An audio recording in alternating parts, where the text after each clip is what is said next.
What's up, guys? In this video, I'm going to show you if you get this insufficient power, the current USB.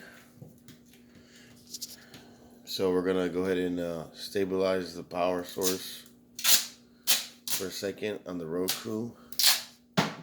So you just want to make sure everything down here is is like well connected. So now let's see what happens now. If we get the same thing, because the Roku has to be, the USB from the Roku has to be plugged in properly. Or you're gonna get that. Notification.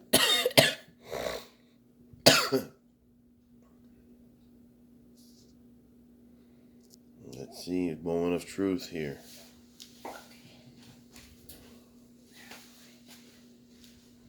Awesome, guys! Like, subscribe, and share. Check links in the description. Now you know how to fix everything.